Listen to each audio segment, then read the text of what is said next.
Today is Wednesday, October 20th, 2021. And coming up on Roland Martin Unfiltered on the Black Star Network, live from Atlanta at Operations Hope, 8th Annual Hope Global Forum. Folks, Republicans delivered on their promise. They successfully blocked the Democrats' Freedom to Vote Act. Democrats still refuse to end the filibuster. Two cases here in Georgia we are watching closely. 3 Washington County officers are on trial for the death of a black man who they repeatedly shot with stun guns for walking down a road. The other, the Glenn County Superior Court mistakenly provided potential jurors access to suppress evidence in the murder trial of the 3 white men accused of killing Ahmaud Arbery on their website. What the hell is that? And are Philadelphia's forfeiture laws giving law enforcement officers a license to steal? 2 Pennsylvania lawmakers will join us to explain why officers can keep the property of those who were never convicted of a crime.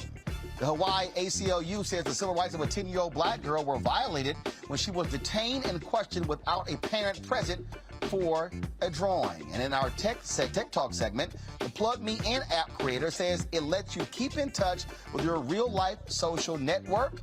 He'll tell us how. Folks, it is time to bring the funk on Roland Martin Unfiltered, streaming live on the Black Star Network. Let's go. He's got it. Whatever the miss, he's on it. Whatever it is, he's got the scoop, the fact, the find. And when it breaks, he's right on time and it's rolling. Best believe he's knowing. Putting it down from sports to news to politics. With entertainment just for kicks, he's rolling. It's on go, y'all. It's Roland Martin, rolling with Roland now. He's funk, he's fresh, he's real, the best, you know he's Roland Martin now.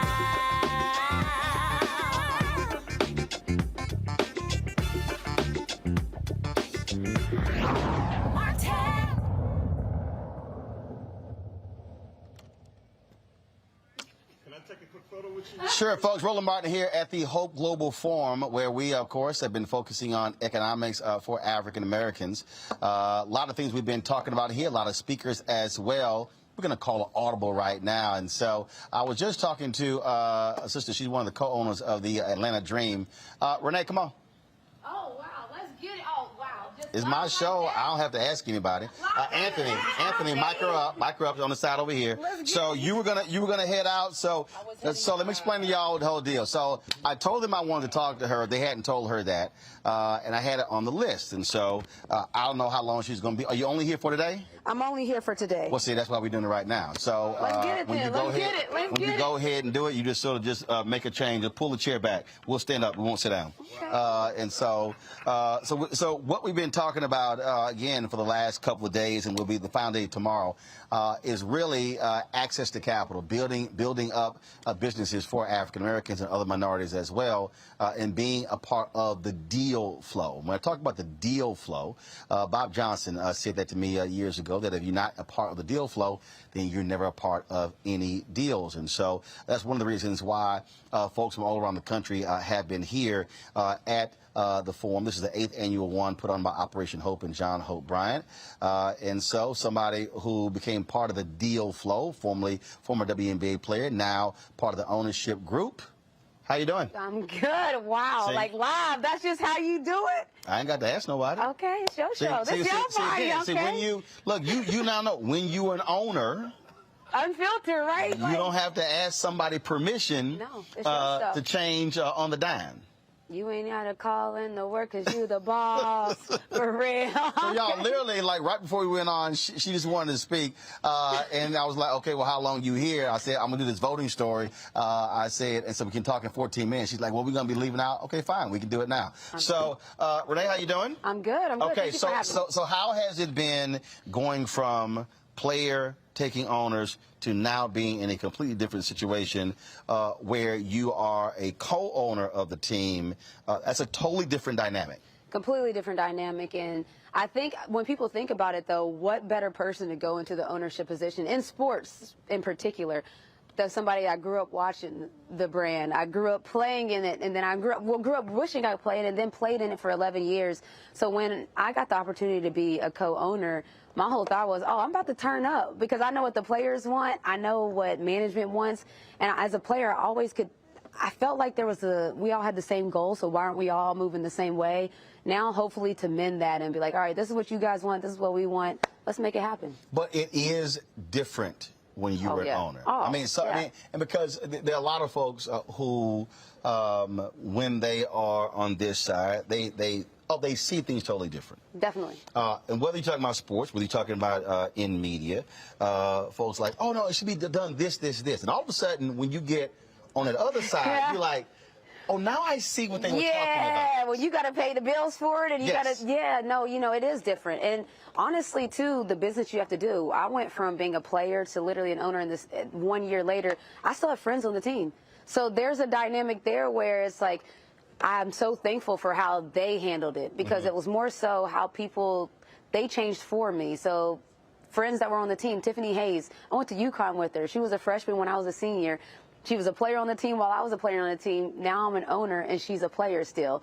That dynamic is a very different one, but she doesn't try to cross the lines in a sense of she doesn't ask me things that she probably knows that would be uncomfortable or it's not right. So I think it is different because those are the no's now. That you're talking about the no's that you have to tell maybe to friends, and it's different having that responsibility too of you got a budget you need to stick to too, so we don't want to bust out budget. So it's a whole different world than what you look at it from the other side. It also was different because you had one of the former owners who ran for the United States Senate, supportive of Donald Trump.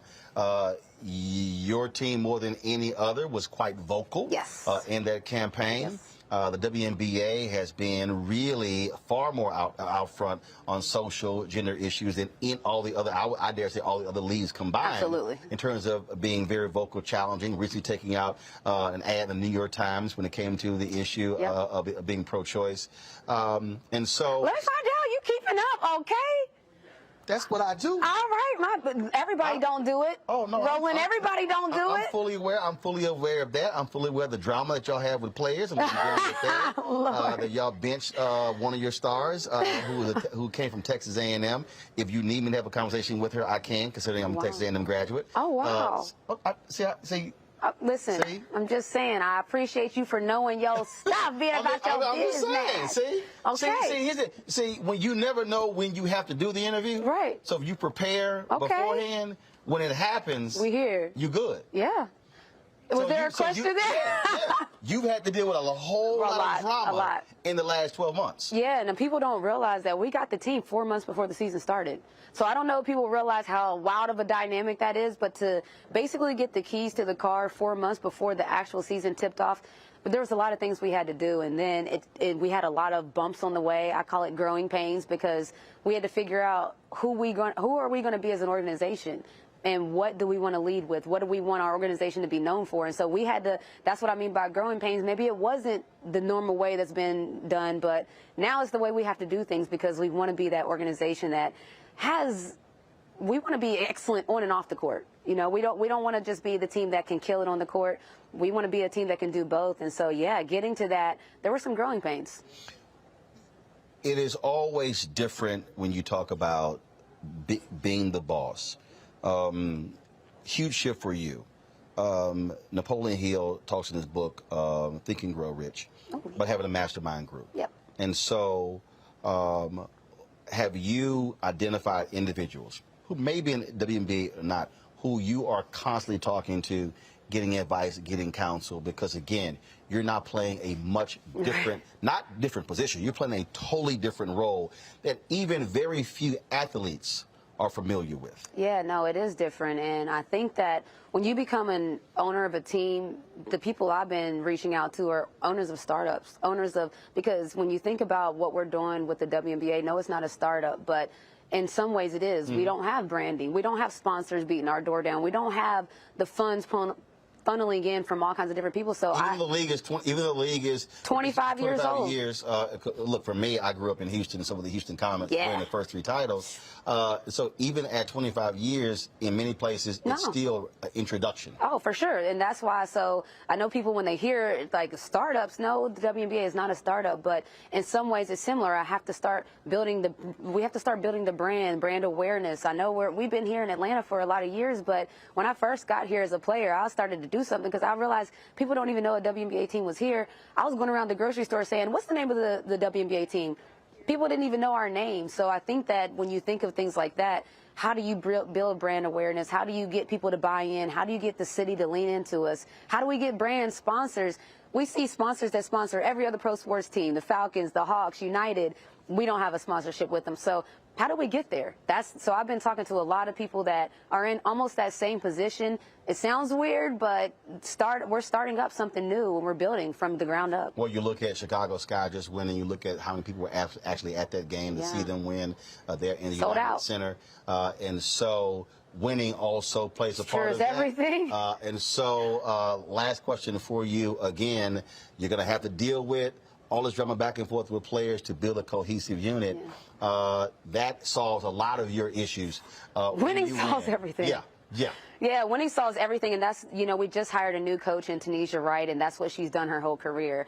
And I believe in habits. I think that people have a track record of winning. People have a habit of winning, even in unwinnable circumstances. Those are the type of people you want to build with because they'll figure out a way. So we have her manning the ship. We're going to get a GM in. And all last season, we didn't have a GM. There were different things that aren't normal in the sports world that we were figuring out, again, 4 months before the season started, just piecing it together. But now we want to build something that's sustainable, a strong culture, and we want to do it here in Atlanta. So that's where we're at, brand awareness, like even me being here, look, this is a big deal. Like, I don't even know if all your listeners would know the name of our team, but the Atlanta Dream, we're here in Atlanta. The season is in the summer.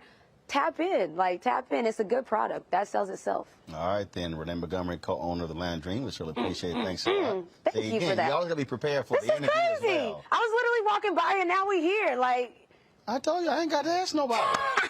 That's the whole point. Listen, okay? I had to text nobody. Unfiltered. Shifted. And so they just had to move the cameras to go from a one shot to a two shot. It mic'd it right up. Listen, just like I came in, I'm a smoothly swift out because y'all got a whole production going. Well, actually, no. So you stay right there because they will take a quick photo. So again, hold on one second. I'm not done. I'm going to go to commercial break. We come back. We're going to talk about what happened in Congress today when it came to the Freedom to Vote Act. We'll also be talking to a couple of Pennsylvania lawmakers about what police are doing there when it comes to taking money from folks who never even were convicted of a crime. All of that, folks, in Roland Martin Unfiltered on the Black Star Network, coming to you live from the Hope Global Forum here in Atlanta. I'll be right back.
Betty is saving big holiday shopping at Amazon. So now, she's free to become Bear Hug Betty. Settle in, kids. You'll be there a while. Ooh, where you going?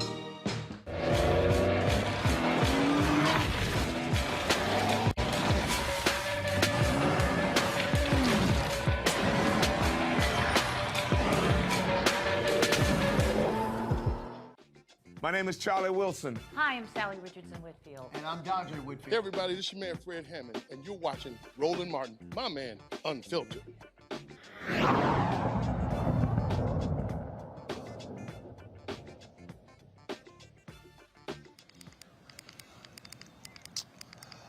All right, folks, welcome back to Atlanta, the 8th Annual Hope Global Forum, where we are broadcasting. Folks, police asset forfeiture has been a story that we have covered for years. It is one where civil rights activists and libertarians, many folks who are conservative, have been on the same issue. In fact, the Koch brothers, their nonprofit, they actually have been opponents of police forfeiture. It is an issue where many police departments, what they have been doing is literally funding their departments all across the country with asset forfeiture, taking cars, taking money, taking jewelry. It is a major, major issue here in America. Now the question is, how does it stop? How can we change it? Well, in Pennsylvania, this is one of the issues that they have been dealing with as well. A recent report by the Institute for Justice discovered that Philadelphia police have been abusing its civil forfeiture program. Again, it allows officers to seize things such as money or property from citizens that officers believe are involved in criminal activity, even if they're not convicted. Now, these people have not been arrested or charged with the crime for police to keep or sell the items. For 2012 to 2014, Philadelphia police seized $50 million in cash, 1,240 properties, and 3,530 vehicles, according to a report released by the Institute for Justice. This practice definitely impacts low-income and disadvantaged communities the most. Joining me now is Representative Donna Bullock. She is the chair of the Pennsylvania Legislative Black Caucus. Representative Bullock, glad to have you here. So I want to ask you about this here. Okay, so this has been the fundamental problem that people have, that you can have your stuff taken, not charged for a crime, and then if you never charge, you don't get your stuff back. That's outlandish. Absolutely. I mean, we refer to it often as highway robbery because some of these forfeitures were happening in traffic stops. People lose their cars and those things. This practice in Philadelphia was perhaps one of the most abusive forms of the practice across the country. And in 2018, there was a lawsuit that was settled. And many of those who were victims of this practice were allowed or received funds. I think $3 million were returned to citizens. And there is some unclaimed dollars that are being distributed to communities who have been most impacted by these civil asset forfeitures. And you can imagine, just like the criminal justice system disproportionately impacts communities of color, this particular practice overwhelmingly and disproportionately impacted Black and brown communities. And they were losing wealth. They were losing their cars. They were losing their homes. They were losing small amounts of cash that could have been their bus fare for the next week to get back and forth to work.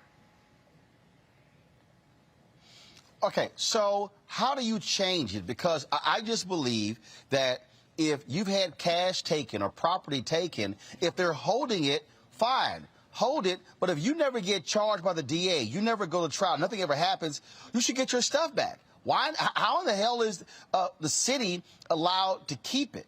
And so who has to change it? Is this the state lawmakers? Does the city council change it with the law? How do you fix this? Well, in this case, it was the courts, right, that made that decision, and in the settlement that made that decision in 2018. And we're starting to see the current district attorney and the police department work together in deciding more judiciously about which property is taken and having a clearer process for residents to claim their property back. What we have found, though, is that if it's a small amount of cash, if it's a small amount or a small value to the property, that if the process is over burdensome or cumbersome, that they're not going to go through that process to hire a lawyer, file paperwork, go to court, miss additional days of work or school to claim a small amount of cash. And so often those dollars are left unclaimed, and that happens often. Well, this is, again, something that's been happening all across the country that lawmakers have been trying to fix. I assume that because of this report, it's now gotten lots of attention. And so what's the next step? What do you want the people watching to do, whether they're in Philadelphia or other places, to fix this problem? Right. Talk to your lawmakers, talk to your district attorney offices, because often they have the discretion about how civil asset forfeiture moves forward in your community. Our particular district attorney here in Philadelphia is a progressive district attorney, and so he has said that, you know, he's going to look more carefully at these forfeitures, and in the cases in which they have funds in which has not been returned to citizens or has been forfeited because they've been convicted, those funds are now being redistributed into those communities. And so that's the kind of work we want to support and we should be advancing.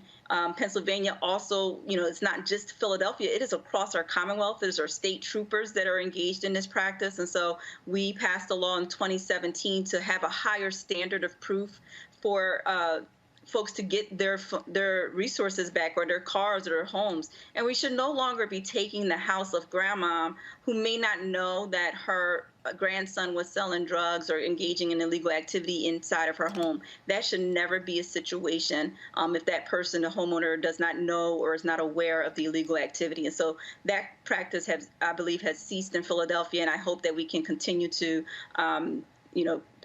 spread that kind of reform throughout the Commonwealth of Pennsylvania and across this country.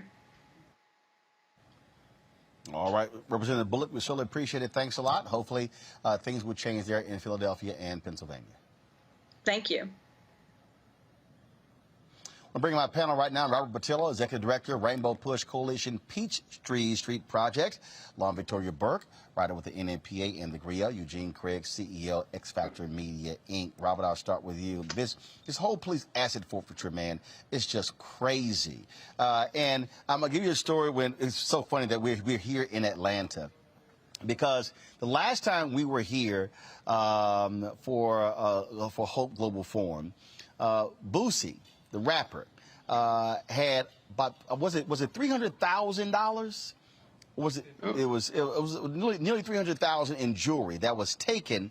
They had the cops in Biloxi, Mississippi had stopped his tour bus, and everybody had come off. And one of his guys said, "Yo, Boosie, the bag is on the bus." So all of a sudden the cops got them all out. They searched the bus. They come back. Bag's gone. Cop says, "We didn't find anything." Boosie is pissed, distraught. So he had done lots of media. And so what happened was Hashim Nzinga, who knew him, who knew me for a long time, he said, "Hey, man, I want you to do an interview with Boosie." Boosie went on the radio that morning and said, "Yo, Biloxi, I'm going to do Roland Martin show on TV1, talk about my missing jewelry." We did the interview. After we finished the interview, 10 minutes they left. 10 minutes they came back, said all of a sudden they found his jewelry. And he was like, "So I want to appreciate you doing an interview." He said, "Because when the word went out that I was talking to you," he said, all of a sudden my jewelry was found. For days they said they couldn't find the jewelry. They were going to keep the $300,000. And there was no crime. No one had been arrested. Look, Roland, one, I hope he let you have some of the jewelry, at least a chain or something for your good works in that. But this is nothing new. I'm good. Look, this is nothing new. In Atlanta, we call it the Red Dog tax, which is the Red Dog unit used to be a unit of the APD that did some of their more nefarious actions. But pretty much as a criminal defense attorney in Atlanta, you can guarantee that if your client says that they were arrested with 28 grams of cocaine, by the time he gets to the evidence room and to the evidence locker and then presented for trial, you probably want to get that weighed a couple times because more than likely not going to be that amount. I had another case of a rapper right there at Cumberland Mall pulled off in a Lamborghini. They pulled him over immediately because of the two black dudes in a Lamborghini, and the $10,000 that was in the car went missing and never came back, evaporated. Another case of a football player, very similar thing. They raided his home because someone called the cops thinking he was a drug dealer. He was really an NFL player. They took his guns, they took his jewelry, they took his money, and was all civilly forfeited to the police department. This is a part of police reform that has to be discussed and has to be talked about, because often if you're in a high crime neighborhood, if you don't get robbed by the gangs, you might get robbed by the cops on your way home while they're trying to quote unquote protect and serve you. So this is one of those issues that there should be federal legislation on, but we can't get the George Floyd Act through, then we're not going to get federal legislation. So you're going to have to start pressuring your state and local governments, particularly your city councils, your district attorneys, and your judges when they're up for re-election. Make sure that they understand this is an issue that has to be dealt with because it's unconstitutional, it's unfair, and quite frankly, they're just robbing you, and they can do it under the color of law. The thing here, Eugene, is that strange bedfellows, libertarians, Koch Foundation, along the same side as the NAACP and others against police asset forfeiture. I mean, look, I always identify myself as a libertarian. I've come from the Paul wing of the party, the Paul Steele wing of the party. The thing is this, nothing should be seized or forfeited until there's conviction, right? You're innocent until proven guilty. And you see these strange bedfellows because, some of the white folk in the conservative movement realize this can happen to them, and it has happened to them, right? I remember going to CPAC a couple years ago, and they had literally had a couple breakout discussions on it. I remember walking by in the atrium there at the Gaylord, and there was three white couples there having lunch, and I was at a table next to them and whatnot, and literally they were there trying to figure out how to set up a trust outside of all their other assets in the event that they had a legal situation and their assets were civilly seized and forfeited. So I mean, look, it literally is, legal highway robbery, and it's not just something that's contained to local police departments, state police departments. I mean, I've heard countless stories about folk traveling, going through TSA and going through customs, and this cash that you have that you might want in a casino overseas is being seized. Now you have to navigate their bureaucracy to get your money back, or get your items back, or get your property back. There should be no seizure without a conviction. The thing here, Lauren, is, all right, okay, cops are suspecting the money, the cars came from drug dealing or illegal means. Fine, prove it. Prove it. But we know of a number of people who have gotten caught up. Nothing illegal, nothing wrong, but they've had their vehicles taken and sold, property never returned. This is simply wrong. If you can have these things happen, I'm sorry, anywhere else, Lauren, we call that theft. Yeah, absolutely, it's theft. The discussion on civil asset forfeiture has been going on, as far as I know, for at least 20 years. I'm sure that on the federal level, I'm sure that it was going on before that. And typically, the Republicans are the ones that drove the discussion. Henry Hyde had one of the first civil asset forfeiture reform bills in Congress, and then it just sort of went away. And I think Senator Mike Lee had one. Yeah. I'm sure Rand Paul was in on that because, obviously these are all libertarians. And so, of course, they're joined a lot of times by Congressional Black Caucus members, so forth and so on. The problem is there's a marriage, of course, between politicians and the police. And the police oftentimes get what they want. We just saw that happen again on qualified immunity. They really sort of make these conversations go away. And as you mentioned before, a lot of these police departments are being funded by the things that they're stealing via civil asset forfeiture. it's one of these weird due process things. I'm frankly surprised that somebody was standing, hasn't sued. I'm sure they have sued some of these departments and gotten their things back, but it to me sounds like an obvious Fourth Amendment violation. And you're obviously taking people's property without any without any arrest in some cases, and certainly with no conviction, which is just strange, and getting away with it for a really long time. But of course, there's no recourse, because your first recourse would be the police if you were ripped off.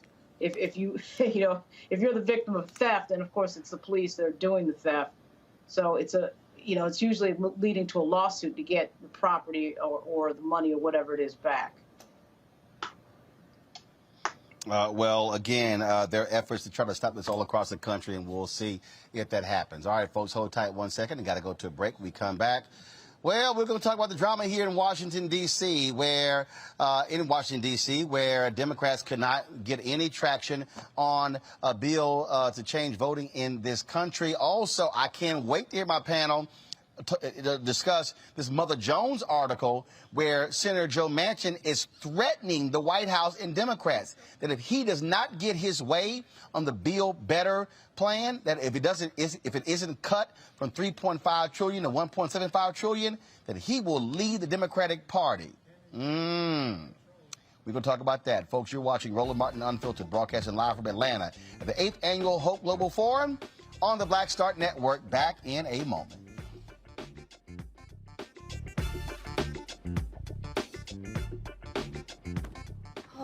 That spin class was brutal. Well, you can try using the Buick's massaging seat. Ooh, yeah, that's nice.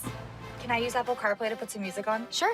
It's wireless. It's something we all like. Okay, hold on. What's your Buick's Wi-Fi password? Buick Envision 2021. Oh, you should pick something stronger. That's really predictable. That's a really tight spot. Don't worry, I used to hate parallel parking. Me too. Hey. Really outdid yourself. Yes, we did. The all-new Buick Envision, an SUV built around you. All of you. Once upon a time, there lived a princess with really long hair who was waiting for a prince to come save her. But really, who has time for that? Let's go.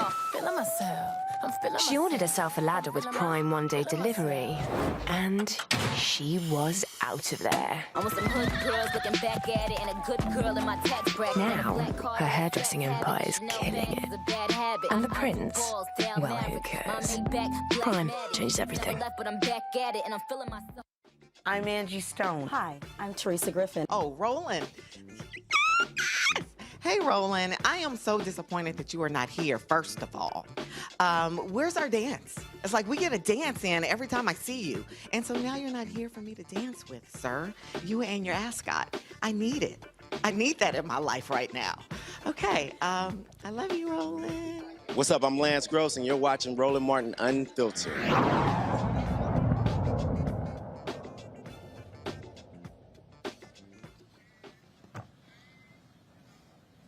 Republican lawmakers blocked the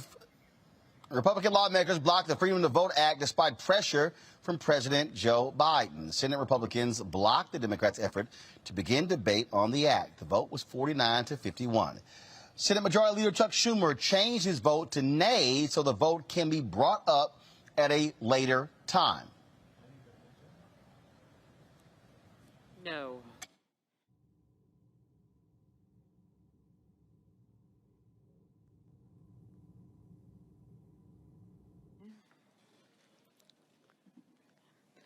On this vote, the yeas are 49, the nays are 51.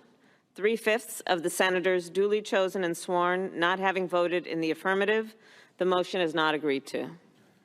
Madam President, I enter a motion to reconsider the failed cloture vote. Black activists and civil rights groups have been demanding Congress move on this to stop Republican efforts all across the country for voter suppression. Vice President Kamala Harris said she is disappointed with today's vote. Well, let's start with what just happened, which is the United States Senate and members of the United States Senate had an opportunity to uphold the importance of every American's right to exercise their fundamental right in a democracy, which is the right to vote. And when presented with this opportunity, the Democrats unanimously upheld the importance of that right, and the Republicans, sadly, unanimously failed to do so. So we're not going to give up. We're not deterred. But there's still a lot of work to do, and I think it's really a sad day. I thought that Senator Schumer, the majority leader, he spoke well in reminding us of America's history. And sadly, we have seen these moments before. I'd like to think that we have evolved as a nation and that we would not have to return to a moment where the United States Senate would have to debate, yet in this situation fail as a body to even move forward protections as it relates to the right to vote. So we're not going to give up. We have never given up. Those of us who have fought for the right of every American to be able to express their voice through their vote, we're going to continue to do the work. In a statement, Georgia Senator Reverend Raphael Warnock said, quote, "I've long maintained that voting rights is more important than preserving any Senate procedural rule. While today's vote may have failed, I remain steadfastly committed to passing voting rights legislation this Congress. Like my parishioner, Congressman John Lewis, I believe that voting is a sacred undertaking, and we must keep marching until we secure the sacred right to vote for every eligible American. To that end, I look forward to connecting with my Democratic colleagues over the coming days and weeks to discuss the next steps we must take to restore the Senate and pass both the Freedom to Vote Act and the John Lewis Voting Rights Advancement Act. Congress must pass voting rights no matter what." All right, Lauren, what the hell happens next? What happens is the Democrats are not putting any effort into this. They're not putting any effort into this at all. I mean, they're not even bothering to do silly, simple stuff like everybody tweeting the same message at the same time. They're not even doing that. I wonder what goes on at these meetings, though. You know, we saw a series of meetings in the run-up to this moment, and to me, I mean, there's just no gangster in this story, and there needs to be a gangster in this story. There needs to be somebody who has sort of a Robert F. Kennedy, LBJ attitude about getting things done. We know that's not the president of the United States. We know that that's not Joe Biden. So it's got to be somebody, because these little polite little statements and back and forth and talking to Manchin, Mr. I'm going to get 10 Republicans, which of course he didn't do. He should be the last person that they're doing any polite talk with whatsoever. And there's no sense here of urgency whatsoever. If somebody can detect some urgency on this moment with this thing that is the most important thing in terms of what happens to this party afterwards. I think everybody realizes, if not, I'll say it, they have a year to get this done. And if they don't get it done, they're pretty much dead in the water. They're acting as if they don't realize that. So I'm not understanding what this is, but there is no urgency on this whatsoever, and it's embarrassing. So the thing here is, all right, where do you go? Eugene, all the Manchin talk about, we must do things in a bipartisanship manner. He didn't bring a single Republican vote over. He was never going to bring them over. And so, Sinema and Manchin, so what? Hey, what the hell? Allow these things to stand? And so, what to do? Clearly, Sinema has dug in. Manchin has dug in. We're going to talk in a little bit how he's now threatening the White House, that he's going to become an independent, which will keep the Democrats from having a majority. And in fact, if he does that, he puts control in the Republicans' hands. We'll discuss that after this year. But what do folks do now when it comes to voting legislation? It's unless you end the filibuster, nothing happens. So look, this is the deal here. I think they got one more card left to play, right? I agree with you that both Manchin and Sinema are not in a position to negotiate, and they need, and you shouldn't be, kowtowing to them. You shouldn't be, trying to appease them at this point. I mean, one, hasn't been a good faith negotiator. Two, apparently, he doesn't even care about his own people, right? He just literally just cares about himself. I mean, I'm the type of petty where I would go in and say, hey, well, your daughter holds the patent to the EpiPen, and she's been pretty much robbing families out here. So we're just going to nationalize that to start with. Right. and then we'll just and keep the ball moving down that little train. Now that's the type of petty that I am. Now we know that's not what this White House, Biden, that's not Joe Biden, right? So what are their options? I think the only thing left they can do is at this point is say, look, all right, we'll meet you somewhere on this reconciliation bill, but we're not going to let you ever put a gun to our head again. So if you want this in reconciliation, you're going to simply vote to wipe out the filibuster here, or give us whatever carve-outs we want. And if he says no to that, at that point, it's F him and figure out what you're going to do moving forward. They both got to be primary. I think you can never allow one person from a tiny state to hold the rest of the country hostage ever again. Literally, there are already 200 carve-outs to the filibuster. So his argument that, that we got to preserve the filibuster institution of the Senate is complete BS. It is. That's the difference between, McConnell and crew and the Democrats. It's like, McConnell has no problem doing what's necessary to get the job done. And if you decide not to fall in line, you will pay a price for it. And I think at some point in time, Dems got to play the same game with their folk. This is gang warfare by a different structure. Robert? Get down the way down. And look, Roland, I think we're all sitting here silently saying the same thing, which is, where is the Democratic version of Donald Trump in this situation? Because what do we see Trump do when people wouldn't get on board with anything that was part of his agenda in the Republican Senate? When John McCain voted against repealing Obamacare, Donald Trump attacked him to the grave, and then even after he died. That is the level of savagery Republicans have on their side of the aisle. If you don't get in line, I will attack you until you meet the gates of hell. That is where they're willing to fight these battles. So you can look at Corker, you can look at Flake, you can look at Sessions. Anybody who got out of line with the Republican president's agenda, they are now out of office. Democrats are running so scared about one person from West Virginia might change parties, but forgetting that, guess what? If you don't get this stuff passed, you're going to lose 5 to 10 seats in the Senate. You ain't got to worry about Joe Manchin if you simply don't do your job. So I think you're going to have some kind of somebody on the Democratic side of the aisle start deciding they're going to play hardball with these quote-unquote moderates and give them that same treatment that Trump gave those moderates on his side of the aisle, so that he could whip that party into one unanimous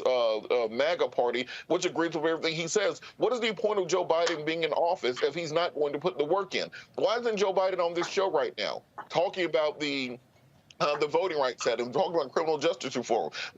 Why is he on Colbert, The Daily Show, and Trevor Noah? Why is he on the Today Show, Food Network? I don't care where he needs to be at. He has to make the sell to the American people, and right now he's not doing that. He's allowing Lindsey Graham and Ted Cruz to set the national argument, and this is why his poll numbers are sagging, why nothing's getting done, and why House Democrats are retiring day after day, because they don't see a causeway to victory. Hey, I keep trying to tell these Biden folks and the Democratic Party, you playing with fire.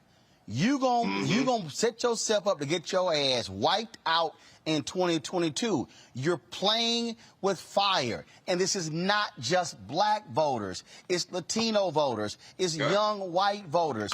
People have to have a reason to go back. And if they see you sitting here, and here's the deal. The White House's whole position is, we're about, they trying to, we got to get the Build Better plan, and you're trying to sit here and appease Manchin and all of that. But again, what you're going to face if you do not move on this voting bill, you're going to face a wipeout. And it's going to be ugly, and you're going to be guaranteed to be in the minority. That's what's going to happen. All right, folks, some good news out of Texas. Yeah, go ahead. Real quick, Roland. So the thing is this, right? The Biden team are making somewhat the same mistake that the Obama team made in 08, 09, right? They got elected, and you had to stabilize the economy. But, it was the idea that, hey, if we go after healthcare, it helps all communities rather than, the communities that really, really turned up for us. And you saw what happened in 2010. And I agree with you 110%. If Team Biden don't get this together now, they're going to see a similar wipeout in 2010 between redistricting and people just being frustrated and fed up. You will see another red wave. The only thing that may prevent it is that you got a competent Ron McDaniel there instead of a competent Michael Steele. And the only thing I would add to that, 'cause I was going to make that same point about Obama's first term. They were so afraid of people like Claire McCaskill and John Tester having to take hard votes on health care that they basically threw the entire rest of the agenda under the bus, which immediately led to that. It led to the Tea Party movement, which led to the MAGA movement, which led directly to Donald Trump. So what Democrats have to understand is while you sitting here playing footsie with Manchin and Sinema trying to, tickle their fancy to figure out what will get them to vote in favor of something they will never vote in favor of, you at least have to make the argument to the American people. Donald Trump should be doing more rallies than President Biden is doing right now and appearing in more congressional districts because he's getting his people in line. And going into 2022, in these hard Senate races, you're going to have a MAGA candidate and you're going to have a Democratic candidate who's trying to run on what? Right now, if you had to run a Democratic general election campaign, what are you running on? Are you running on Afghanistan going to hell? Are you running on inflation going through the roof? Are you running on, COVID restrictions still being in place and mask mandates? Like, what exactly are my selling points that I need to go tell these people to get out here and vote for me again? Hey, sorry, man, I forgot about that student loan reform. We ain't going to talk about reparations. I ain't getting the voting rights. I ain't get to the John Lewis bill. I ain't get the criminal justice reform. Also, pretty much all that BS I was telling you I ain't do, but get on out here and vote for me again. That's what they're hoping for. Well, folks, that first out of Texas. Hold 1 second. Some good news for Texas. Hold on. So good news from members of Congress, Sheila Jackson Lee and Al Green. They will keep their congressional districts after intense negotiations. The new map will still give Republicans the majority in most districts. The Republicans were threatening to literally strip black folks from different districts and force those two to run against each other. That didn't come out so well. But again, these are the type of tactics, Lauren, that must be dealt with because the federal bill will outlaw partisan gerrymandering.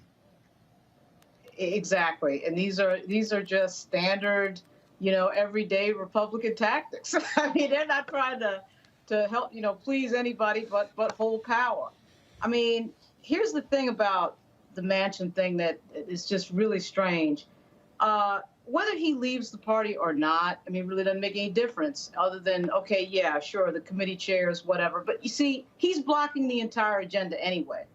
So there should be an open discussion in the Democratic Party, one would think, about what it would take to primary him, get him out of office. I mean, that should be the discussion. That should be an open national discussion. And for some reason, I don't know what it is. I don't know whether it's this generation of Democrats and we just need the next generation to show up. But the fact that Barack Obama and Joe Biden really have the same management style, which is that trying to make everybody happy, trying to appease everybody, trying to do this sort of dance of, compromise, knowing full well that you're talking to somebody who is owned by the oil and gas industry. Joe Manchin is owned by the oil and gas. I mean, there's nothing really to talk about. He's blocking the bill in part because there's a big climate change amount of money in there that he doesn't want to see passed. And I don't understand what the Democratic Party is doing. I don't get what, everybody busts their ass to get these people in office. They get into office. And this is it. This is the best that you can do. This is the most urgent that you can be about some of the biggest, most important pieces that are part of the agenda that you talked about to get elected.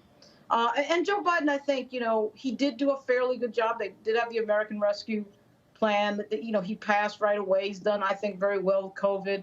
But they got to understand that when they're in power and, all the mobilization it takes to get there goes to waste when you don't use all of your power to get your agenda moving. And they're just not doing that. And it's very reminiscent, frankly, of President Obama. And just piggybacking off of that, all right, folks, same point. Yeah, Robert, final comment. Go ahead. Yeah, just lastly, we have to remember that in the upcoming election after a party takes power, you almost always lose seats in the House and lose Senate seats. So when you combine that with a failed economic record, you combine that with failure in Afghanistan, and you combine that with not doing anything on immigration, deporting Haitians on horseback with whips, and all the other things that this administration has shown, they are making it nearly impossible for House and Senate Democrats to hold the line. And frankly, Joe Manchin's threat is completely empty because in the Democratic Democratic Party, as the most conservative member, he has the complete power over the national agenda. If he leaves and goes to the Republican Party, he's just the least crazy person in the room, and he is a complete voice that means nothing. He loses all power if he shifts party, so I'll call his bluff. Right. All right, folks, hold tight 1 second. When we come back, more Roland Martin Unfiltered, broadcasting live from Atlanta, site of the 8th Annual Hope Global Forum. You're on the Black Star Network. Back in a moment.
Maureen is saving big holiday shopping at Amazon, so now she's free to become Maureen the Merrier. Food is her love language, and she really loves her grandson. Like, really loves. Hey, I'm Cupid, the maker of the Cupid Shuffle and the Wham Dance. What's going on? This is Tobias Trevelyan. And if you're ready, you are listening to and you are watching Roland Martin Unfiltered.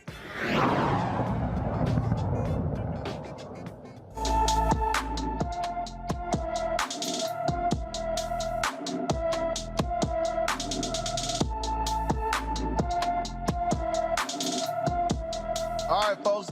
56-year-old Patricia G. Fox Hawkins was last seen on August 24th leaving her home in Columbus, Ohio. Hawkins is described as a black female with black hair and brown eyes, standing 5 feet 2 inches tall, weighing 145 pounds. She was last seen wearing a long sundress with blue, yellow, and pink vertical stripes with flip-flops. She may have also have a small black dog with her. If you know about her whereabouts, please call Columbus Police Department at 614-645-4545, 614-645-4545. All right, folks, R&B singer R. Kelly is facing another federal trial, this one in Chicago.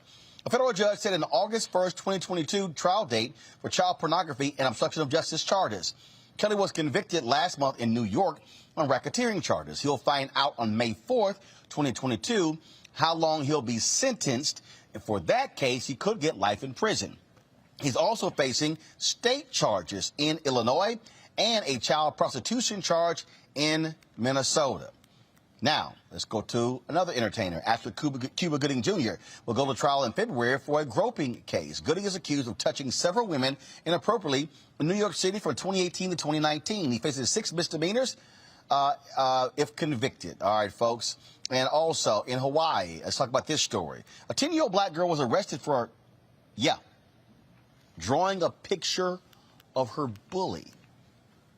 In January, a parent of the alleged bully was very upset about the picture and demanded police involvement. The black girl ended up getting handcuffed in front of her classmates, taken into custody, and interrogated without her mother present. Nothing happened to the child who was bullying her.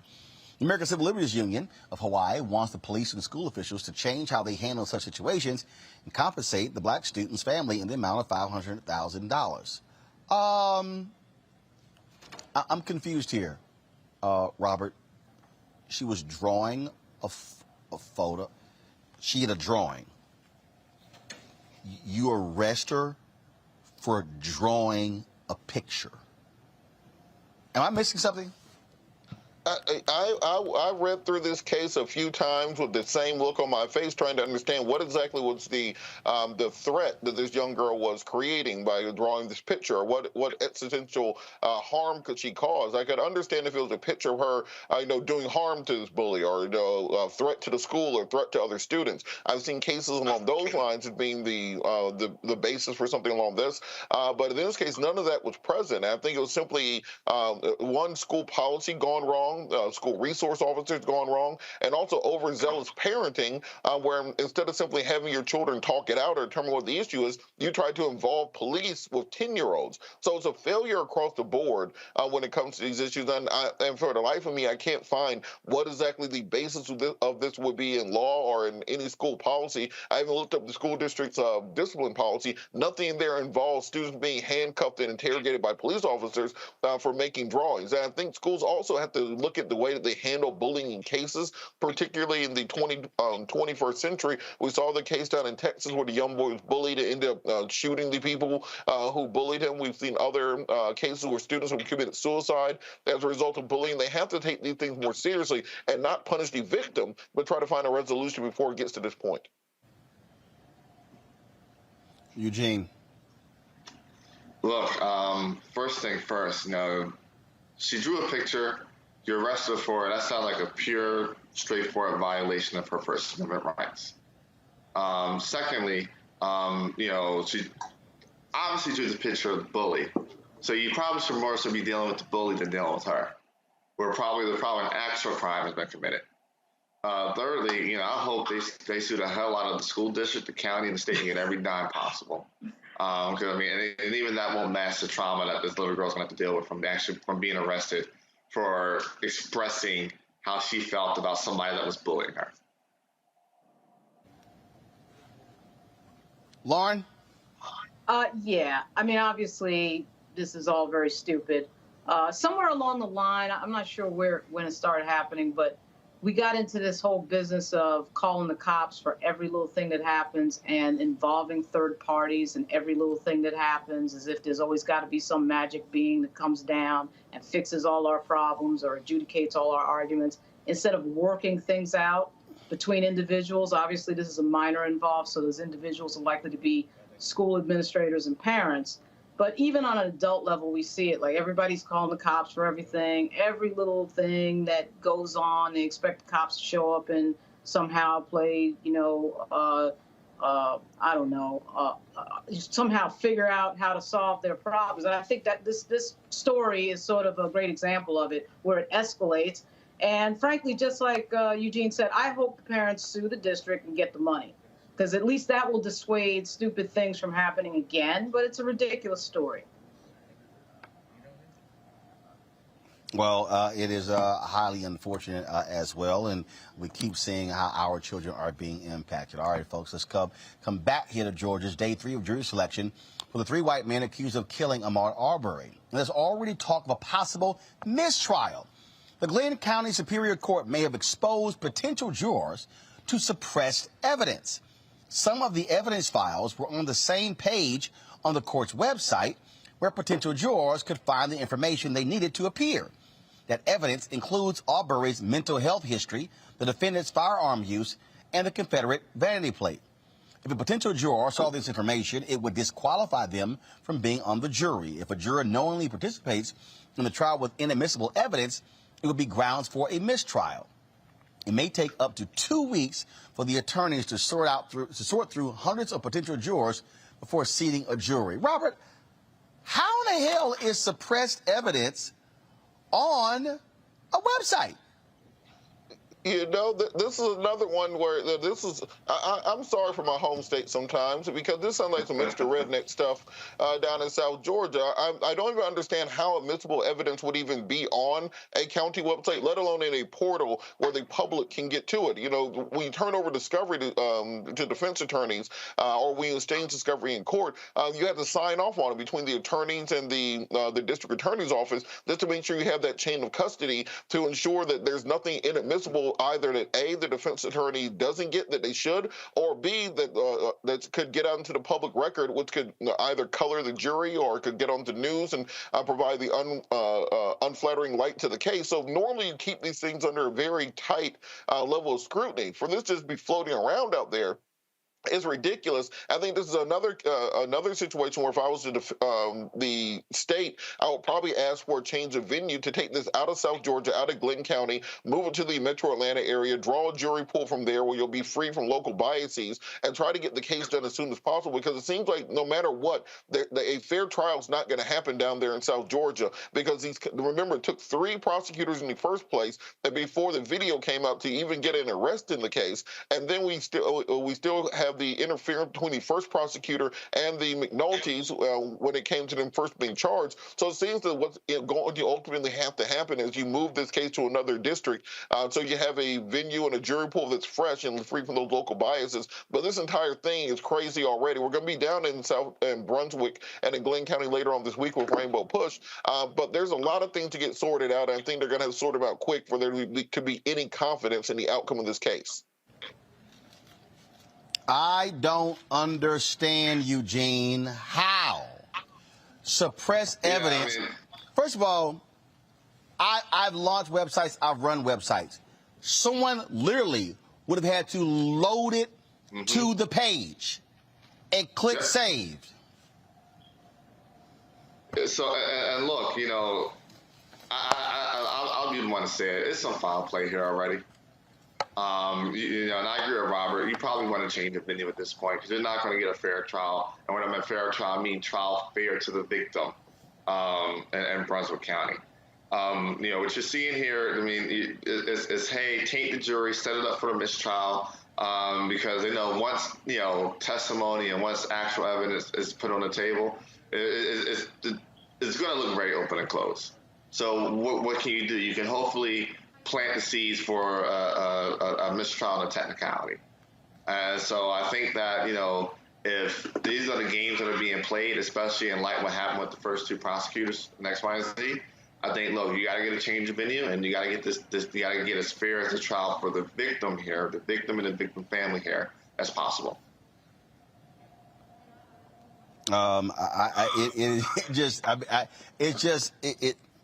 I just can't even explain to people, y'all, how it's not that simple that information gets uploaded to a website on a public portion of the website. It's crazy. All right, y'all. I want to tell you about another case where an unarmed black man is killed. 3 former Washington County, Georgia deputies are on trial for tasing a black man for just walking down a road. On July 7, 2017, Michael Howell, Red Scott, and Henry Copeland stopped Yuri Martin while walking to a relative's home. Here's a video of the initial encounter. And we want to warn you, the following video footage is very graphic, folks.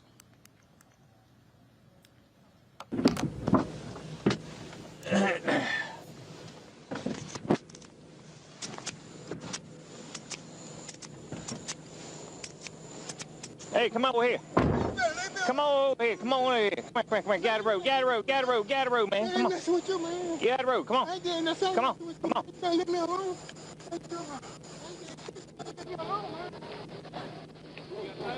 Yeah.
on the ground. Come on, man. Get on the ground. No. Hey, no. Get on the ground. Hell no. Get down. Roll over. Roll over. You gonna comply?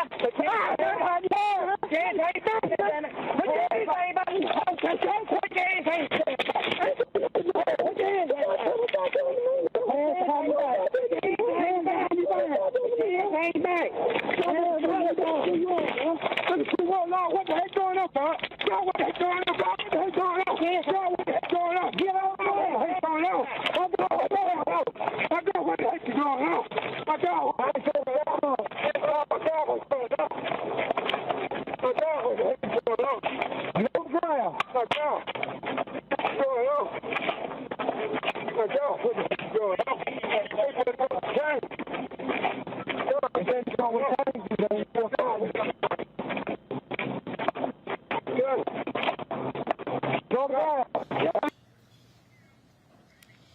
Lauren, that's crazy. The man gets up, he gets tased, he gets up, walks off, he gets tased again. Now, check again. Watch this.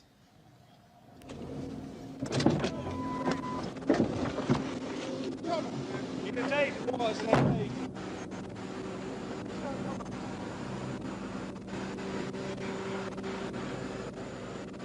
No peace in America. Do it without crime. Get him again. I gotta get him in the Bible. Get on the ground.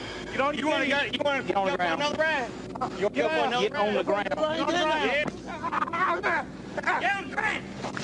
Get on the ground. Oh man. Get on the ground. Down. Roll over.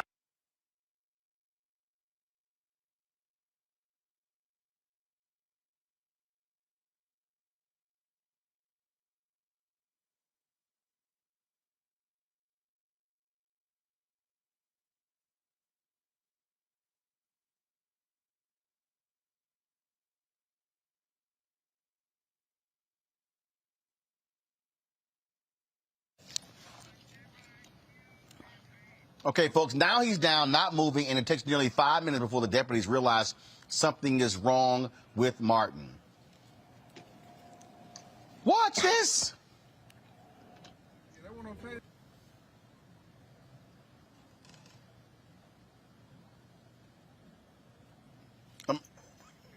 Folks, the investigation by the Georgia Bureau of Investigation found the deputies were not justified in stopping or detaining Martin. However, the defense maintains Martin was illegally walking in the road and took an aggressive stance toward deputies that weren't recorded on video. Lauren. I mean, obviously, you can say anything, right? That he's illegally walking the road. So what? I mean, this is one of these cases where the police being present causes the entire problem. It's an example, I think, of nothing happening in these small towns and people getting into jobs where they're handed a uniform and a gun and a badge and authority. And they're just looking for something to do. And, what we just saw really to me was just like the torture and killing of somebody for absolutely nothing, over absolutely nothing. Reminds me a little bit, even though it's a completely different video, the Eric Garner video, where that was over a pack of cigarettes. Because it all leads back to what we've been dealing with for 400 years, which is people who think they can, tell black people what to do. And if you're not doing what I say, then I get to do whatever I want to you. It's not just the roots of racism and white superiority and white supremacy. It is just this idea that, I get to control you. I get to tell you what to do. And if you're not doing exactly as I say, I can do whatever I want. So, I mean, it's unfortunate that we see these videos over and over again. It effectively is the same video over and over again. It's unfortunate that people on the right who talk so much about too much government and talk so much about being libertarian never view any of these police incidents as too much government. I've never heard Rand Paul see a video like this and come out and say, wow, this is too much government. This is the absolute epitome of too much government, because the police, of course, are funded by the government. And they do whatever they want. We have it on video. You always have to when you see these videos, I know it's cliche to say it at this point, but really, I mean, if this is what we're seeing now with our camera phones and everything else and body cameras and the cameras in the police car, what the hell was going on before this? Well, we know what was going on before this because we could just go to YouTube and see Malcolm X and so many others talking about police brutality some 50 and 60 years ago. It's the same thing over and over again. Soon as I heard that twang, Robert, I knew exactly what was going down. Well, look, again, I apologize for my state. This seems to be a running issue that we have here. But just going back to the Terry stop nature of this, police officers cannot simply just stop you for no reason under the sun until you lay on the ground. They have to articulate to you exactly what you're being detained for and the reason for it. You heard the man on the video, Mr. Martin, say, "What are you bothering me for?" And they didn't even attempt to even say what they were bothering him for. They simply pulled another cop car up and then started tasing the man, still not telling him what he was being stopped for. He was not informed if he was accused of a crime, that if he was a suspect, if they were checking on him for a medical issue or anything along those lines. They simply stopped the man from walking down the street and started tasing him for no reason. That's torture under the Geneva Convention. You can't do that in war, but you can do that on the streets of rural Georgia. And I also want people to think about this. If that had been 3 police cars pulling up to tase a dog, you don't think we will see people marching and protesting? You don't think all of our allies who tell us we're on the same team? Oh, Lord, white folks would be going crazy. And so imagine that was a golden retriever named Martin instead of a black man named Martin, how they would act towards that. This is why we talk about criminal justice reform and the need for it, because if the cameras aren't turned on, then the stories of black men are simply put not believed. The same way we say we have to believe women in the Me Too context, we have to start believing black men even when there's not a camera there on our faces to show what happened. And then even towards the end, when the last officer, when Boss Hogg got there and decided to get his licks in too, you have 3 officers surrounding an elderly man, and they still found the need to tase him a 3rd time for no apparent reason, still at no point articulating the point of the stop or the reason for it in the first place. Every part of this violates every part of that man's civil liberties, and if it was not for cameras being present, nobody would have ever believed it. The police report would have said he attacked the officers, he attempted to escape, we used a reasonable force to stop him, and they would have believed that in court. And this is the scariest part about being a black man in America. You need to have a drone following you around 24 hours a day, apparently, if you want anybody to believe the words that you're saying when it comes to interactions with police. Eugene? Look, I think first thing is this, right? I think we need to drop the notion that tasers are non-deadly weapons. Apparently they are. Secondly, you know, if he was still alive, the argument would be that, hey, everything that happened after his detainment, his unlawful detainment, resulted as a point of that unlawful detainment, should be thrown out. Thirdly, I think we need to get to a point where if what's on the report does not match up what's on the camera, it should be automatic termination because you have lost the public trust. But we need to stop. Simple as that. Like Folks, gotta go. Lauren, go ahead. Go ahead. I was just going to say we need to stop this idea that, you know, oh, let's look at the report and think about what they said and what they I mean, we know what we're seeing. we don't need their report or their interpretation of what we just saw. They're picking on somebody who's a poor person walking down the street that they know they can get away with it with. That's what this is. So all of their reasoning and their reports and what they said, we can see what we saw on the video. It's just like Walter Scott and Eric Garner and so many others. So to me, I'm past this point of, you know, worrying or thinking about their reports and looking at what they thought. That's all outrageous and ridiculous at this point.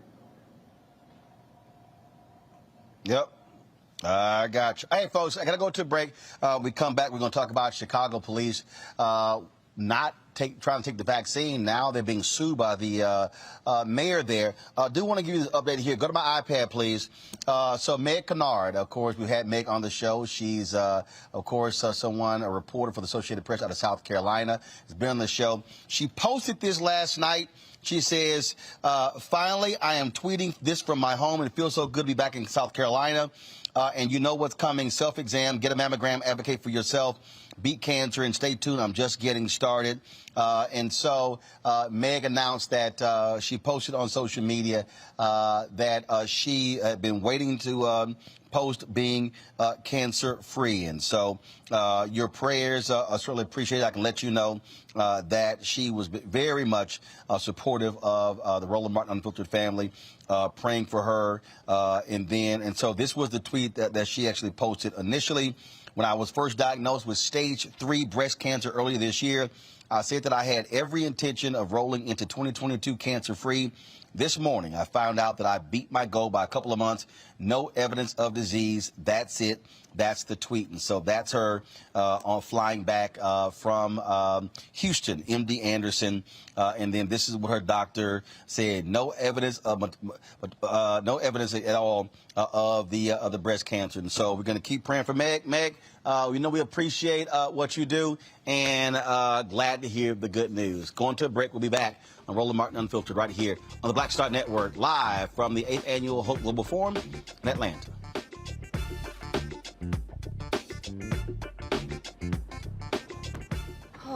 That spin class was brutal. Well, you can try using the Buick's massaging seat. Ooh, yeah, that's nice.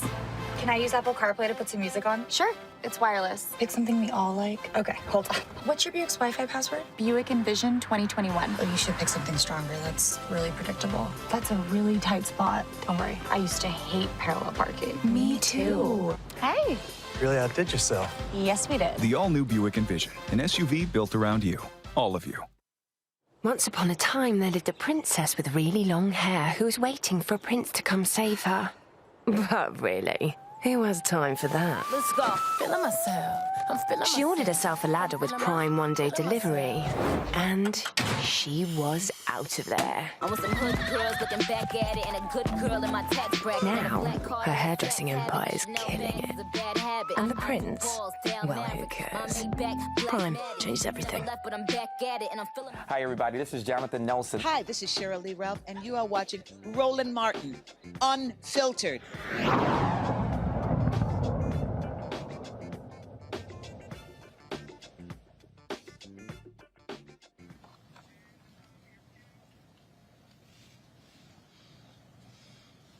All right, folks, we're back in here in Atlanta, the 8th Annual Hope Global Forum 2021. Folks, if you missed earlier today, just simply go to Black Star Network, download the app on all available devices. You can actually see the full program. I moderated a panel about what we must change when it comes to the C-suites.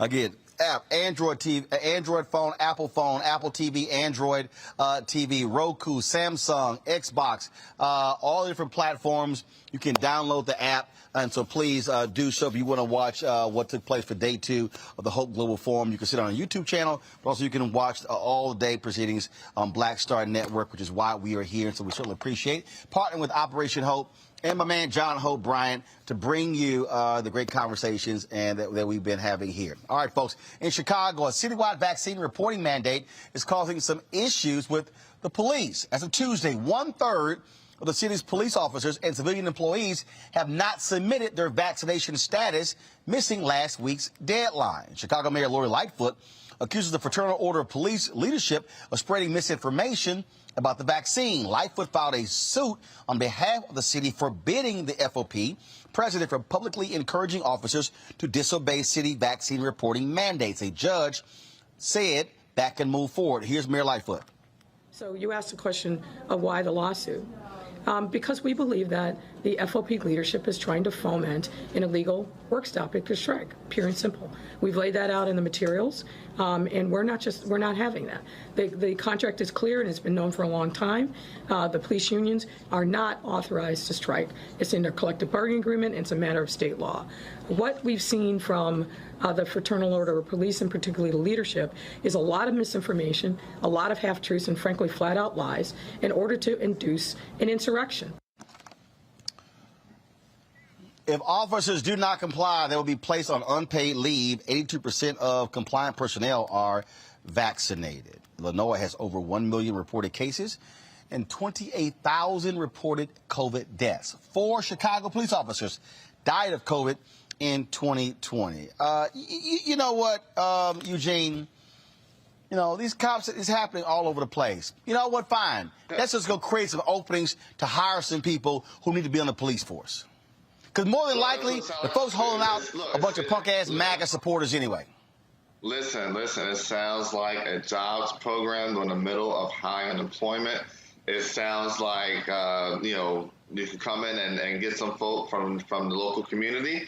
You want community policing? You got some openings now, so it looks like it's perfect time, and they get some folk for the community that can come in and be actual good cops. Look, the thing is this: you start letting these police unions run wild, and you know they end up with these super MAGA folk that run them and lead them, and it's out of control. I mean, it's just like the guy from the Baltimore police union, out of control, just out of control. You know, just he gets some TV and say whatever, release some kind of press statement. Same with the head of the Sergeant's Bureau or Lieutenant's Bureau in New York or whatever, who the FBI just raided. You know, look, these police union, you know, heads, they think they're God, when in reality, you know, they're, serving as a union head, and probably working against the interests of the people they're supposed to serve. You know what? I'm telling you, Lauren, I just don't understand. The greatest, Jen Psaki said this the other day when she was dealing with that idiot Pete Ducey. Matter of fact, let me see if I can find it. They were going over this thing back and forth, and they were talking about police deaths. And he was trying to challenge her on that whole point. Matter of fact, you know what? Here we go. All right, so I found it. Lauren, watch this, because this is how you're supposed to respond to stuck-on stupid people. But there are other problems in the world than COVID-19. International terror, gang violence, murder, arson, drug dealing. Is there any concern about what was the number one cause of death among police officers last year? Do you know? COVID-19. So that's something that we're working to address, and police departments are working to address. But there are other problems in the world than COVID-19. International terror, gang violence, murder, arson, drug that dealing. right there. Y'all, come on, come back. Come on, thank you. Lauren, she said it. The biggest cause of death of cops last year, COVID. Right. Yeah, Pete Ducey's an idiot, so it's kind of like sort of an entertainment piece every time he asks a question. I don't know why he thinks that he's not going to get himself embarrassed every time, but something that has killed 700,000 people in the United States obviously is a serious problem, and obviously cops are first responders, so they're going to be at the front lines of being at risk for getting COVID. But, as somebody who's the kid of a law enforcement officer, one of the cultures from New York, one of the cultures of police is, you don't tell us what to do, we tell you what to do. Particularly with these bigger departments in the bigger cities, such as New York and Chicago, that attitude is going to be, no one's telling us what to do. And then you add on the layer, of course, that Mayor Lightfoot is a black female. I'm not saying it couldn't happen with Richard Daley, but I think if we were in the era of Richard Daley, it wouldn't happen. That you're just going to flaunt the wishes of the mayor and just act like you're in control of anything. But a lot of these police departments in these bigger cities just think that they're above any direction from anybody, and they keep everybody on that footing no matter what the issue is. So here we are, having a ridiculous argument about what is really about public health, and these people are working in public jobs. It's not a private industry situation. And yet they're going to, argue and fight to the death over it, because really what I think it's about is not really COVID. It's about control. It's about being told what to do by a black woman in a profession that's predominantly white male and not wanting to have to cede any authority to her. Folks, I want to hold tight. I'm going to go to a break. We're going to come back. We're going to talk about a former Chicago mayor, Rahm Emanuel, had his hearing today, becoming the next ambassador to Japan. Oh, he got challenged by some Democrats over the case of Laquan McDonald. We'll show you what Rahm had to say. Next on Roland Martin Unfiltered on the Black Star Network.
Maureen is saving big holiday shopping at Amazon. So now she's free to become Maureen the Merrier. Food is her love language, and she really loves her grandson. Like, really loves. Hey, I'm Donnie Simpson. Hi, I'm Eric Nolan. I'm Shantae Moore. Hi, my name is LaToya Luckett, and you're watching Roland Martin Unfiltered.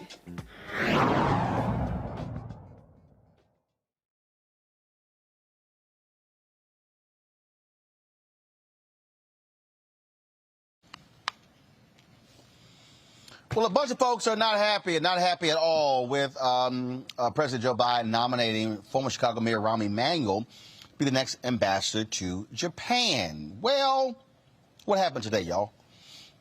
Had his hearing, Capitol Hill, and a lot of excuses being made by some Democrats. But here is Senator Jeff Merkley trying to get him to accept responsibility. Listen to what Rahm had to say, y'all. In December, the family viewed the tapes. And the city required that they enter into a non-disclose agreement. That's a pretty significant decision.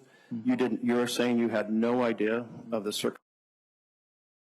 circumstances of the shooting. No one had told you the child had been shot 16 times, or that the child was lying on the ground, or that the revolver was reloaded. You had no idea in December when the family reviewed the tapes? Senator, is that situation, the family approached the city about a settlement. An NDA is a standard practice at that time, and also the public information, as you know, when the city council is asked to work with the family, come up with the resources for the compensation. All the members of the city council heard that, and it passed 50-0. So that was the kind of description that was in the public domain when it was voted on. Yes, of course, I didn't ask about the NDA. I asked if at that point you were briefed on the details of the shooting. The details were in the public domain when the Corporation Council briefed the alderman. But just to clarify, because all these things happened, the family requested the video. The city attorney reached out proactively before there was a lawsuit to ask for a settlement. The settlement was approved in a less than 1 minute meeting with no public discussion. It seems hard to believe that all those things happened, and yet you were never briefed on the details of the situation when you were leading the city. We ain't never heard Henry talk about the Wizards at all. All right, y'all, that was Rahm dancing around the question, Lauren. But Democrats going to give him a pass, and they're likely going to confirm him out of committee. Right. Of course they are, because for some reason there's some sort of rule that Rahm Emanuel had to get a job in the Biden administration. I don't know why that was so fixed, but remember the first rumor that he was supposed to be Secretary of Transportation, I think it was. And, of course, that went away real fast when everybody in Chicago was like, what are you doing? And now it's ambassador to Japan. So it's like, for some reason, Rahm Emanuel has got to get a job in the Biden administration.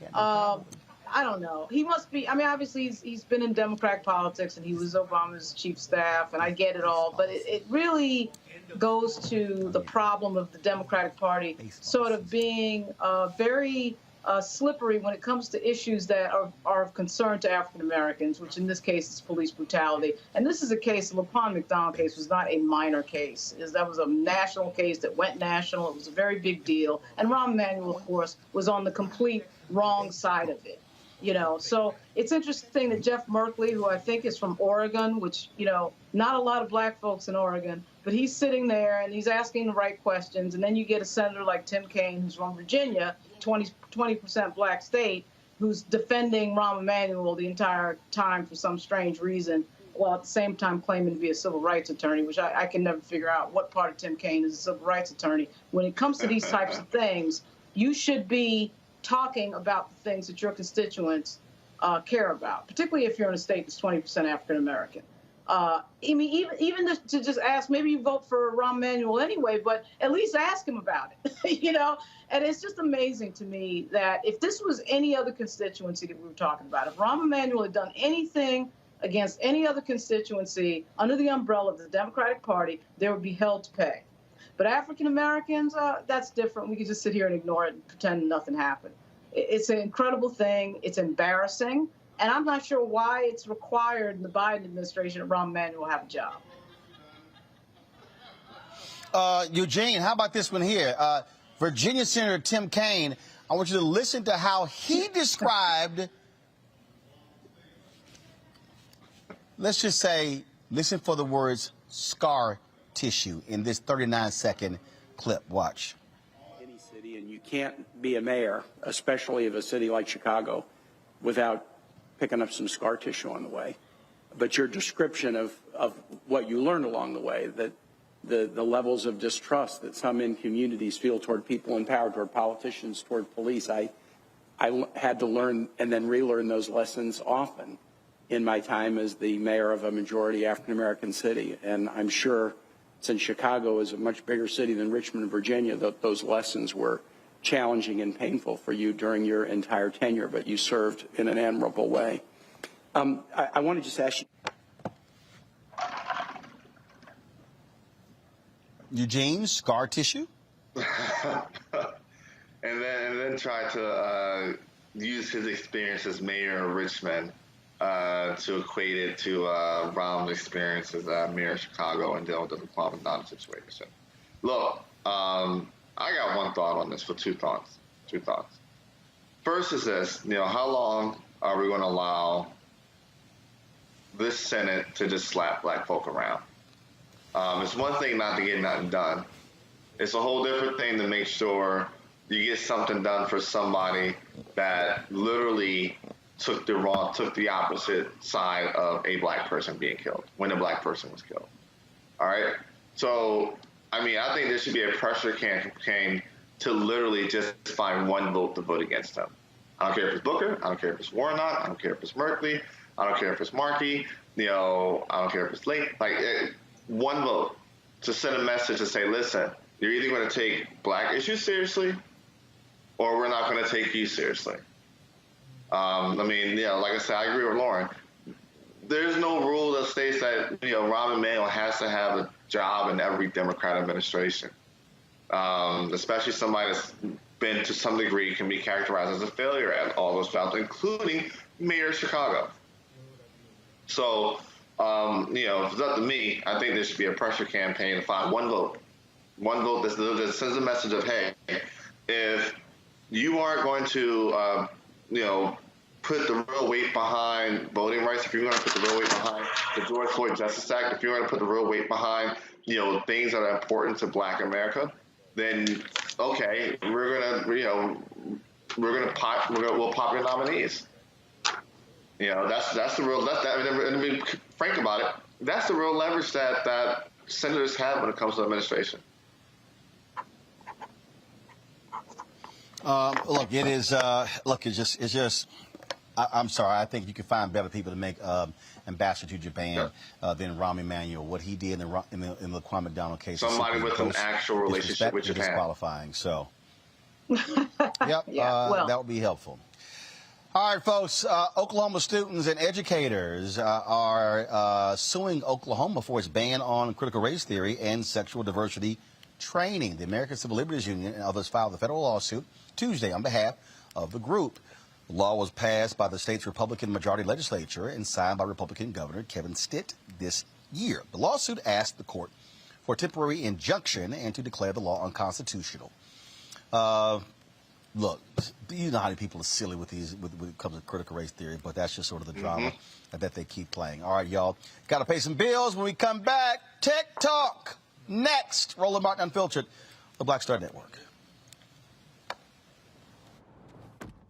Oh, that spin class was brutal. Well, you can try using the Buick's massaging seat. Ooh, yeah, that's nice. Can I use Apple CarPlay to put some music on? Sure, it's wireless. Pick something we all like. Okay, hold on. What's your Buick's Wi-Fi password? Buick Envision 2021. Oh, you should pick something stronger. That's really predictable. That's a really tight spot. Don't worry, I used to hate parallel parking. Me too. Hey. Really outdid yourself. Yes, we did. The all-new Buick Envision, an SUV built around you, all of you. Betty is saving big holiday shopping at Amazon. So now, she's free to become Bear Hug Betty. Settle in, kids. You'll be there a while. Ooh, where you going? Hi, I'm BB Winans. Hi, I'm Kim Burrell. Hi, I'm Carl Payne. Hey, everybody, this is Sherry Shepherd. You're watching Roland Martin Unfiltered, and while he's doing Unfiltered, I'm practicing the wobble.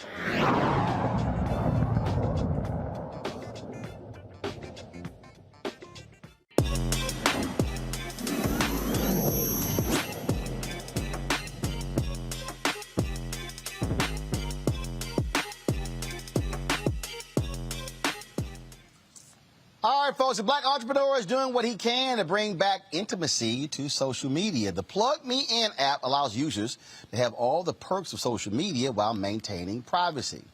Here's an example of how it works. You go out to the club and give them your plug instead of exchanging numbers. Also, there's no app-wide search bar, so you don't have to worry about random people searching you out and sending you unwanted plug requests. Ernest Dancy is the founder and CEO of Plug Me In. He joins me now from Los Angeles. All right, Ernest. So, okay, a plug. What the hell is a plug? So your plug is your plug ID.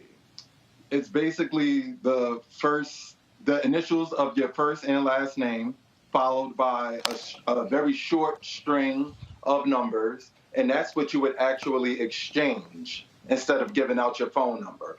So when you're at the bar, maybe at the gym on a college campus, you would give them your plug instead of giving them a phone number. It leads to more control over your communications pipeline. Okay. All right, then. So, all right, y'all, are y'all seeing my phone here? Are y'all seeing my phone? You should be able to see it, right? All right, so this is the app. All right, no, go to my phone, y'all. Go to my phone. Are y'all seeing my phone? So I'm on the App Store. I'm on the App Store right now, and so according to with the app, so when you can call in, so you can call somebody on the app, but you've never given them your phone number, right? Nope, you do not give them your phone number. You give them your plug ID instead. Now, what makes us very different from, say, a Facebook, Instagram, a TikTok, things like that, is that the nature of our app is privacy. It's exclusivity. It's more personal. So it's for the people that you actually know already, or the people that you meet when you're physically outside. We want to bring being social back to social communications. We want people to actually go out and be social and to connect with people outside of just can I get the most followers? Can I get the most likes? We want to bring it back to a place of authentic communication and authentic socialization. All right, then. Pretty interesting. Lauren, you got a question about the Plug Me In app? Yeah, so wouldn't you have to reach a really high number of individuals using the app for it to really be kicking, don't you think? I mean, for everybody to be plugged in, that would mean that so many people would have to know about it or have it for it to work. You know, comment on that if you can. Okay, so the basis of our app isn't like a popularity contest. So it's not about the popularity contest culture that we live in. Our app, suppose it's people whose phone numbers are already on your phone, right? You can send them plug requests. You can actually send them, not a plug request, but an app invite in which your plug will be on there, and then you guys will be plugged in. So it's literally for those people that you know. Everything on our app, as it pertains to the wall, which is what we call the Y, is segregated. So when you do add someone as your plug, you add them as either a friend, family, co-worker, or associate. And then every time you post, you categorize the post before pressing send, always. That way there's no mistaking who's going to see your post. That way the wrong people don't see the wrong post. It's total control over the way you communicate, how you communicate, and what you communicate. Okay. Eugene? I guess 2 questions. What is you guys' current reach? And then, like, what is some of the functionality posts, I guess, plugging in with other people? Okay, so we've grown a lot, especially over the past couple of months. In the United States, we've grown in Sweden, and right now we're literally scaling in Ghana, Kenya, and Nigeria. And that's really where we want to focus big time, because many tech companies, they usually concentrate on expanding in China and in India. But Nigeria, Kenya, and Ghana, their broadband and their internet capabilities are just increasing at a rapid rate. That's the untapped place in which we want to flourish. In addition to, of course, the United States, Canada, Britain. As it pertains to the functionality of the app, you can do video calls. You can essentially do everything that you do on Facebook, but in a more personalized manner. And our video call functionality is actually connected to our app. So it's not like it's 2 separate apps. It's all inclusive in Plug Me In. Appreciate it. Yep. Well, I'm sure those who go to clubs and don't necessarily want to give their number up and who don't have a Google phone number probably would love this app as well. So a pretty interesting concept there, Ernest.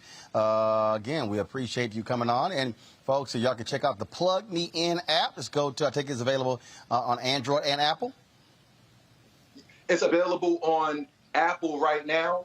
And we're actually 1 month out from having the Android version ready, which is imperative, especially, like I said, as it pertains to Africa, because most of those phones run on the Android operating system. So we are working furiously to get that Android version ready.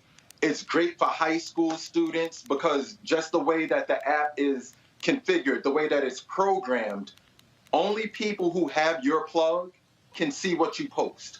And those are also the only people who can see what comments. Those are the only people who can actually comment. So it limits the probability of cyberbullying, mental health, and us protecting the mental health of each other, especially our kids, is imperative. And that's what we're focusing on. All right, then. Well, look, we certainly appreciate it. Thank you so very much for joining us here on our Tech Talk segment. Thanks a bunch. Thank you, Roland. Thank you for having me.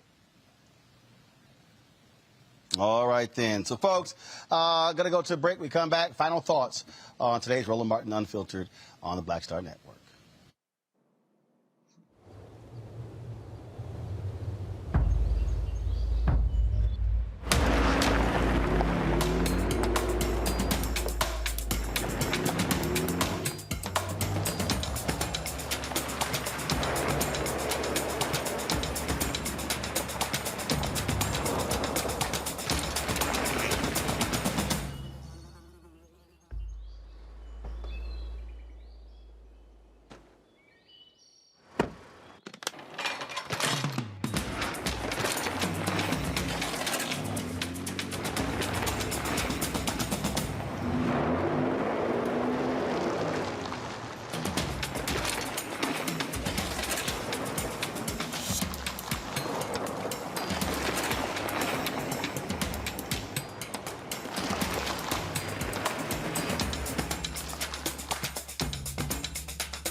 To be smart. Roland Martin's doing this every day. Oh, no punches! Thank you, Roland Martin, for always giving voice to the issues. Look for Roland Martin in the whirlwind, to quote Marcus Garvey again. The video looks phenomenal, so I'm really excited to see it on my big screen. Support this man, Black Media. He makes sure that our stories are told. See, this difference between Black Star Network and Black-owned media and something like CNN. I got to defer to the brilliance of Dr. Carr and to the brilliance of the Black Star Network. I am rolling with Roland all the way. Honored to be on a show that you own. A black man owns the show. Folks, Black Star Network is here. I'm real revolutionary right now. Like, wow.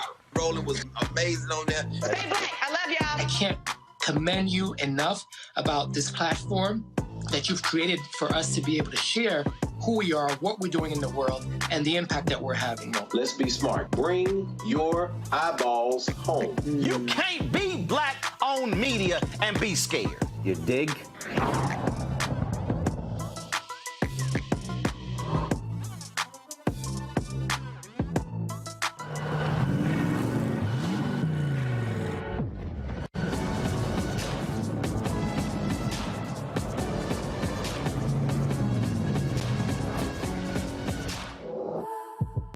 Hello, I'm Bishop TDJ. Hi, y'all doing? It's your favorite funny girl, Amanda Seals. Hi, I'm Anthony Brown from Anthony Brown and Group Therapy. What up, Lana Well, and you are watching Roland Martin Unfiltered.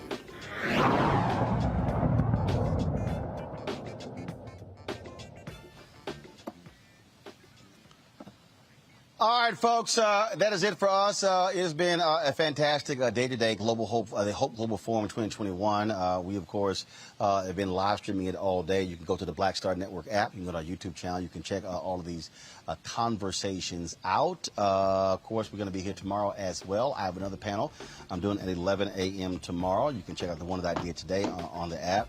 And so we're looking forward to that. Also on Friday, so we're going to have a special show on Friday. You're going to hear from the city treasurer of Chicago talking about how she is using her position to actually drive black ownership when it comes to also in private equity. Also, interview with Ambassador Andrew Young. He always has some great stories. And so we're going to have a fantastic wrap-up on Friday's show. So trust me, you want to check that out. So, folks, been having a ball here. Some great content, some great information. And here's the deal. Ain't nobody else here. Where the rest of these black-owned media people? It's just us. That's why it's important for you to support what we do. You know, Lauren, Eugene, I tell people all the time, we don't just sit there at home and do stuff on StreamYard no, we show up. We want to talk to folks who are here. We've been interviewing a lot of different people here. We're going to do a lot more stuff tomorrow as well. And so it's about being amongst the folks, bringing the news, not the folks who just aggregate all day, but actually bringing original content, which is important.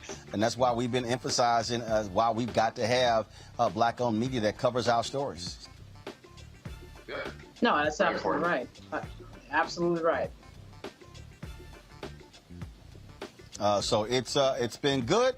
Looking forward to have more. Eugene, thanks a bunch. Lauren, thanks a bunch. Robert Patillo, thanks a bunch as well. Folks, if y'all want to support what we do, join our Bring the Funk fan club. Our goal is to get 20,000 of our fans contributing an average of $50 a year.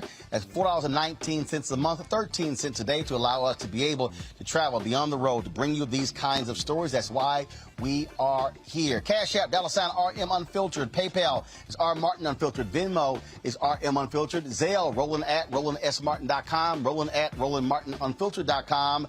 And of course, download the Black Star Network app. We want to hit 50,000 downloads by December 31st. And so, of course, Apple phone, Android phone, Apple TV, Android TV, Roku, Samsung TV, Xbox as well. All of the platforms. And do me a favor, go to the Apple Store and the Android Store. Please leave us a review. Give us 5 stars. We want to actually be elevated, be the featured app on both of the platforms. Right now, folks, we've got 5 stars, great reviews on Apple. And so please leave your comments. It's important for you to do so. Show your support for what we are doing. Again, man, we've got some amazing stuff today.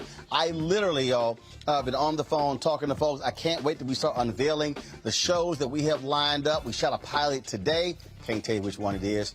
Then, of course, I already told you, Rolling with Roland, our interview show, is dropping November 1st. Man, we're going to open it up with Johnny Gill. And so, trust me, the stuff we've got planned for y'all, ain't nobody else in black-owned media is doing. And so we're really looking forward to doing some great stuff in the future. And I can't wait to unveil the content stuff we're going to be doing, the written content stuff on BlackStarNetwork.com. And so y'all know how we do this thing.